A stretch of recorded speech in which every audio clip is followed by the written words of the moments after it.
Bonjour à tous et à toutes, c'était D72, pourquoi allez-vous? Moi ça va très bien, donc aujourd'hui j'espère cool. Aujourd'hui, impression 3D, on va fabriquer un support à téléphone semblable à celui que j'ai déjà fait et que je vous avais montré quand je l'avais fait. Sauf que la différence c'est que le petit crochet ici va être un peu moins haut, donc on a moins de chances de cacher l'écran. Et aussi à l'arrière, on va avoir un espace pour passer un fil et en dessous, on va avoir de l'espace donc pour brancher le téléphone pendant qu'il est sur le support. Donc ça risque d'être intéressant. Aussi ce que je vais faire aujourd'hui dans cette vidéo, c'est prendre le boîtier de Raspberry Pi que j'ai imprimé en 3D récemment et voir si je peux le peinturer avec la peinture tout usage, donc la peinture en canette sous pression.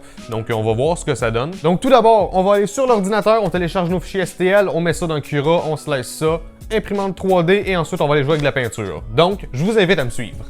Ok, alors bienvenue sur Thingiverse. Moi, le support à téléphone que j'ai trouvé aujourd'hui, c'est celui-ci. Donc comme vous pouvez voir, le téléphone va être surélevé. On a de l'espace pour passer le câble à l'arrière. Donc là, je vais mettre la vue 3D. Donc voilà, on voit un petit peu là, comment que ça va fonctionner. Ok, alors c'est quoi les recommandations? Donc on recommande d'utiliser des supports, donc je vois pourquoi. Hein? Il y a un trou ici et il y a aussi ici un gros overhang. Donc on va mettre des supports, ça s'enlève assez facilement. Les résolutions 0.1, 0.15, 0.2. Ok, alors aujourd'hui je vais expérimenter un peu.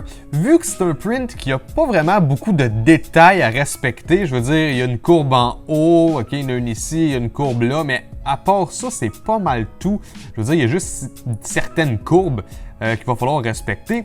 Mais j'ai envie de voir à quelle vitesse qu'on est capable d'imprimer ce truc-là avec la Creality CR10. Donc, une résolution de 0.3 mm, wall thickness de 1.6, 20% infill, température, voilà, moi j'essaie avec ça. Et la vitesse, je veux voir si on est capable d'imprimer à 80 mm/s avec la Creality CR10 avec un travel speed de 150. Donc ça, 80, je pense que c'est un peu la poussée, mais on va voir, je suis curieux de voir si ça va fonctionner. Bon alors, le modèle est slicé, on met ça dans l'imprimante. Ok, l'impression est commencée. Comme d'habitude, moi j'enlève toujours la première couche, je vous l'ai déjà dit. Et voilà. Donc comme ça, on est sûr que ça colle direct d'un coup. Alors voilà, on voit déjà un peu là la grandeur que ça a. Si on regarde à côté de ma main, c'est quand même gros.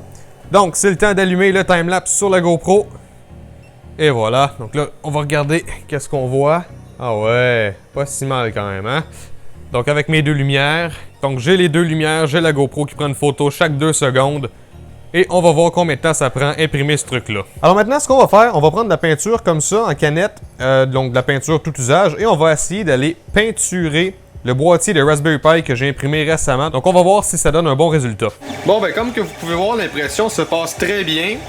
Sauf que je viens de me rendre compte que dans mes paramètres sur Cura, j'ai oublié de dire que je voulais du support. Donc tout ça, c'est de la gaspille en fait. Et je vais devoir annuler ça. Puis mettre du support. Puis ensuite remettre le fichier dans l'imprimante. Et tout recommencer!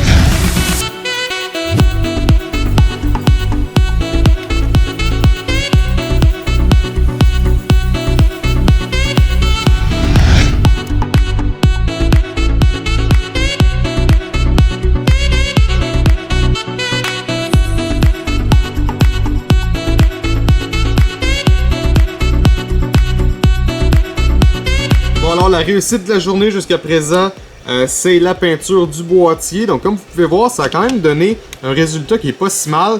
Je pense qu'éventuellement, ce que je ferais par contre, c'est avant de mettre de la peinture, je mettrais une couche de primer, ou peut-être 2 couches de primer, pour pouvoir cacher là, toutes les petites lignes qu'on voit. Ensuite, on sable ça un petit peu avec du papier sablé assez fin. Et après ça, on met de la peinture. Comme ça, peut-être qu'on arriverait à tout masquer les imperfections qui sont arrivées pendant qu'on a imprimé le boîtier. Mais bon, je suis quand même très content.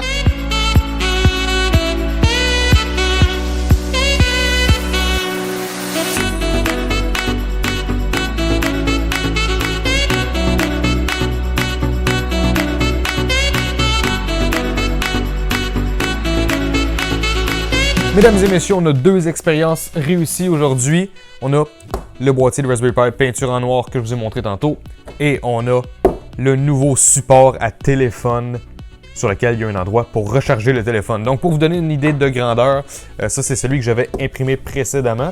Donc on voit que oui, hein, il est quand même beaucoup plus gros le nouveau. Donc je pense que aussi c'est parce que c'est adapté à des tablettes en plus des téléphones. Puis avec l'espace qu'on a ici, on est capable là, de mettre un téléphone avec un boîtier. Vous voyez, ça c'est le Nexus 6P avec un boîtier assez épais et j'ai quand même là, encore de la place, donc c'est parfait. Donc maintenant, il nous reste juste une chose à faire. Est-ce qu'on est capable de connecter le téléphone en même temps qu'il est sur le support? Parce que si on n'est pas capable, ça ne sert pas à grand-chose. Donc, je passe le fil par en arrière. Ensuite, je vais connecter le téléphone. Je tire un petit peu sur le fil. Et puis voilà. Alors, comme vous pouvez voir, ça fonctionne super bien.